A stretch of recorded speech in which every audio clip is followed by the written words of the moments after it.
আসসালামু আলাইকুম। একটা জিনিস আপনাদের শেয়ার করি, যারা কলিং ভিসা মালয়েশিয়া আসতে চাচ্ছেন, সেটা হলো যে ভাই, এখনও কিন্তু ভাই দুই দেশে ওয়ার্কিং গ্রুপের মিটিং হয়েছে যে কলিং ভিসা খুলবে, তাই না? এবং প্রথমে 8,000 কর্মী আসবে। তো সেক্ষেত্রে যারা মানে অপেক্ষায় আছেন যে কলিং ভিসা মালয়েশিয়া আসবেন, আপনাদেরকে একটা কথা বলি যে কলিং ভিসাটা কিন্তু এখনও চালু হয় নাই।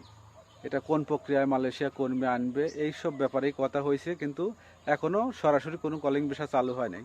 তো যে কথাটা আমি বলতে চাচ্ছি যে দালালের কথা শুনে বা কোনো মানুষের কথা শুনে এখনই ভাই মেডিকেল করবেন না, ঠিক আছে?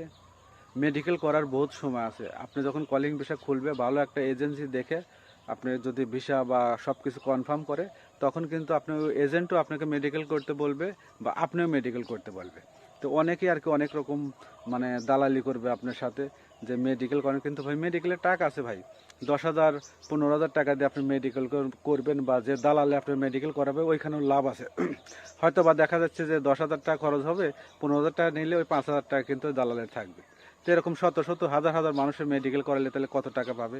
তো আমি বলবো যে আপনারা এই মুহূর্তে এভাবে মেডিকেল না করে চুপচাপ থাকেন, পাসপোর্ট জমা দেন না, দেখা যাক কি হয়। যখন খোলে তখন আপনারা মেডিকেল করবেন। এখন এই মুহূর্তে মেডিকেল করলে হয়তো দেখা যাবে ডেট শেষ হয়ে গেলে কিন্তু পরবর্তীতে আপনাকে আবার মেডিকেল করতে হবে।